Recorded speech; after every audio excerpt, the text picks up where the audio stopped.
គឺស្ដីបងប្អូនមកដល់ពិភពនៃដំណើរផ្សងព្រេងជាមួយទេសភាពធម្មជាតិដ៏ស្រស់ត្រកាលនៃទឹកដីជនបទព្រៃភ្នំតំបន់ជួរភ្នំក្រវាញស្ថិតនៅម្ដុំជួរភ្នំក្រវាញកដាលចឹងបងប្អូនបន្តិចទៀតនឹងឃើញទេសភាពធម្មជាតិក៏ដូចជាទិដ្ឋភាពពិតប្រាកដរបស់ក្រុមអ្នកស្រឡាញ់អ្នកដែលចូលចិត្តបរិស្ថានធម្មជាតិនាំគ្នាមកទស្សនា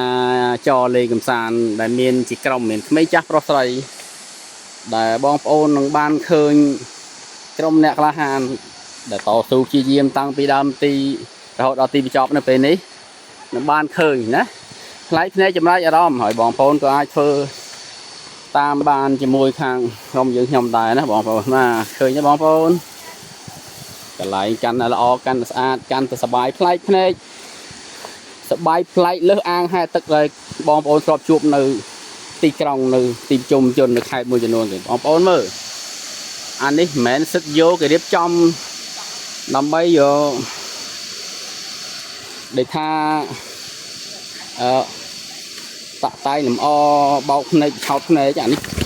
ពិតកតណាចុំយ៉ាបាទបងប្អូនឃើញទេ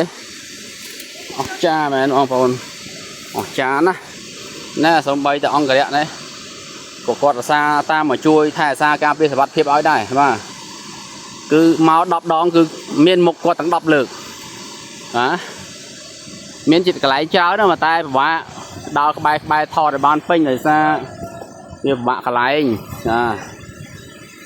អញ្ចឹងយើងដើរទៅចូលក្នុងរឿងព្រៃបន្តិចដើមឈើបន្តិចអញ្ចឹងវាបាំងវាថតបានច្បាស់ហ៎អញ្ចឹងយើងថតបានមួយកន្លែងអញ្ចឹងមិនដួលអើយសុំតមុខលេងបន្តិចខ្ញុំដួល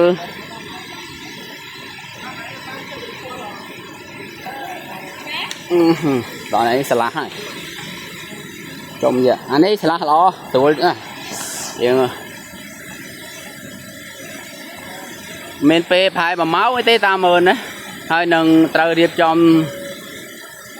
ត្រឡប់ទៅវិញប្រើហើយបាទផាយ1 ម៉ោងណាចឹងរយៈពេល1 ម៉ោងដល់មានន័យនេះកុំឲ្យអ្វីល្អសប្បាយកន្លងហួសទៅដោយអត់ប្រយោជន៍ដោយខាតភ្នែកយើងមិនបានទៀមទាត់ទស្សនាមើលវាសោកស្ដាយបាទ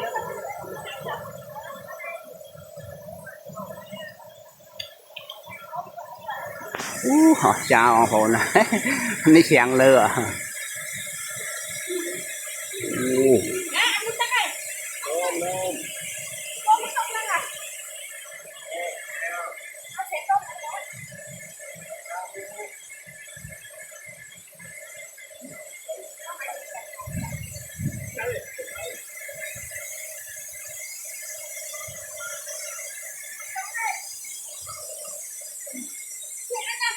បាយណាស់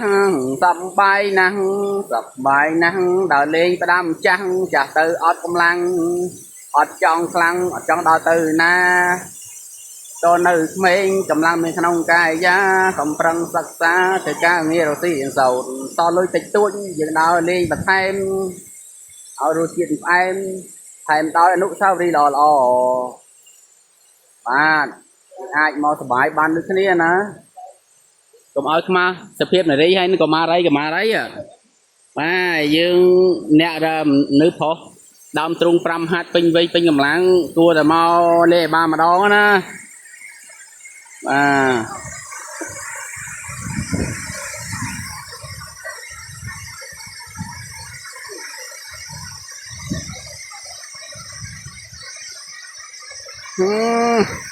មានលុយចៅនេះបានមកសម្រាប់លេងឲ្យបាន1 សប្តាហ៍មែនតើបាន1 សប្តាហ៍មានលុយច្រើននេះអរគុណជួយច្រត់នេះអរគុណណាបាទអ្នកឯងជួយខ្ញុំក្រនបាដែរហើយខ្ទង់1 ម៉ែត្រជួយច្រត់ហ្នឹង